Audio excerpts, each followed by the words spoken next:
What's up, family? Welcome back to the channel. I'm your host, Thatbaldbrutha. Have you ever found yourself sitting around looking at life pass you by?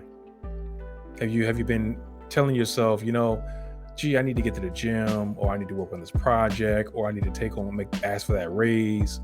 But not today. I'll get around to it. I'm just not really feeling it right now. Someday, one day. Let me share something with you that I've learned in my journey. No one's going to come save you. Let that sink in for a second. No one is coming to save you. See, no one's going to care more about your success than you. No one's going to care more about your happiness than you. I don't give a damn who you're related to, who you're married to, who you love, who you think you love, whatever. No one's going to care more about your well-being than you. And that's difficult for some people to realize, because oftentimes we find ourselves standing in our own way. We are our own worst enemy. That's crazy to say that. But more often than not, myself included, have been guilty of standing in my own way. Why? Mainly because of fear. Fear of the unknown.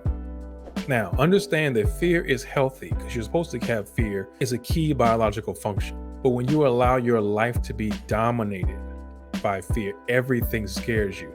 I don't mean like you have some kind of phobia where everything scares you. What I mean is you build up things in your mind. You imagine worst case scenarios that are impossible.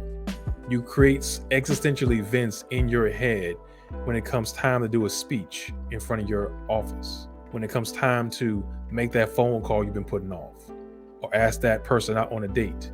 We create these imaginary circumstances where our life is somehow going to come to an end if we do this thing. See, I believe that the brain doesn't know the difference between a real existential event or an imaginary, because the same physiological effects or feelings stir up based on whatever's happening. If we perceive something to be existential or life-threatening, our brain interprets it as such and then reacts accordingly. Something I learned late in life, I should have learned earlier, is that courage is being afraid and doing it anyway.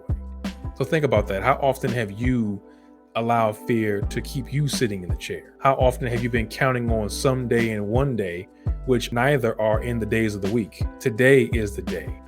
There's greatness inside of you, and it's being suppressed because you're afraid to see what can happen. How about this? Rather than thinking about the worst case scenario, think about the best case scenario and allow that to motivate you to move forward and take action. But maybe I'm preaching to the choir. Let me know in the comments below your experiences when it comes to some days and one days, and how we allow fear to keep us stagnant. If you found the conversation helpful, please don't forget to share, and also click that like button because it helps with the algorithm. And of course, if you haven't subscribed, which I'm seeing that most of you have not, I don't know what you're waiting on, but you can come on in and have a cup of tea and have a good time. Click that subscribe button and hit the bell notification so you know next time I drop a good video. Until next time, be well.